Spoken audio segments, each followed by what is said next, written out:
Hello viewers, இன்னைக்கு நம்ம எங்க வந்திருக்கோம்னு பாத்தீங்கன்னா இஸ்ரேல் தேசத்துக்கு தான். இங்க இருக்க பிளேஸ், இங்க இருக்க மக்களையும் பார்த்துட்டு இங்க இருக்கவங்களை நம்ம இன்டர்வியூ பண்ண போறோம். ஏய், யார் அது? அவர் எங்க பார்த்த மாதிரி இருக்கே. கேமராவை திருப்பு. ப்ரோ, உங்களை நான் எங்கேயோ பார்த்துருக்கேன் ப்ரோ. நீங்க சாம்சங் தானே ப்ரோ? பாடி பில்டர் தானே? செம்ம மாச கிளாஸா இருப்பீங்களே ப்ரோ. என்ன ப்ரோ ஆச்சு உங்களுக்கு? ஆமாம் ப்ரோ, நீங்கள் சொன்னபடி நான் சாம்சங் தான் ப்ரோ. என்ன ப்ரோ ஆச்சு? ஏன் இப்படி இருக்கீங்க? ப்ரோ எல்லாம் அந்த லவ்வால தான் ப்ரோ. லவ்வா? ஆமாம் ப்ரோ, எல்லாம் அந்த ஒன் சைட் லவ்வால தான் ப்ரோ. ப்ரோ, ஒன் சைட் லவ்க்கே இவ்வளோ ஃபீலிங்கா? ப்ரோ எங்கள் ஏரியா விட்டு பக்கத்து ஏரியாவுக்கு போனோம் ப்ரோ.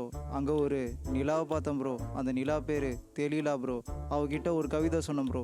தெளிலா தெளிலா நீ தாமா என் அழகிய நிலான்னு சொல்லி அவன் மடியில் படுத்தேன் ப்ரோ. படுத்த போது என் கண்ணை பிடுங்கிட்டா ப்ரோ. என்னை ஏமாத்திட்டா ப்ரோ. நீங்க போனது உங்க அப்பா அம்மாக்கு தெரியுமா ப்ரோ? தெரியாது ப்ரோ. பாஸ்டர் அங்கிளுக்கு தெரியாது ப்ரோ. இந்த மாதிரி மாட்டிருக்கவங்களுக்கு நீங்க என்ன ப்ரோ சொல்ல விரும்புறீங்க? கண்ணானது சரீரத்தின் விளக்காக இருக்கிறது. உன் கண் கெட்டதா இருந்தால் சரீரம் முழுவதும் இருளடைஞ்சிருக்கும்.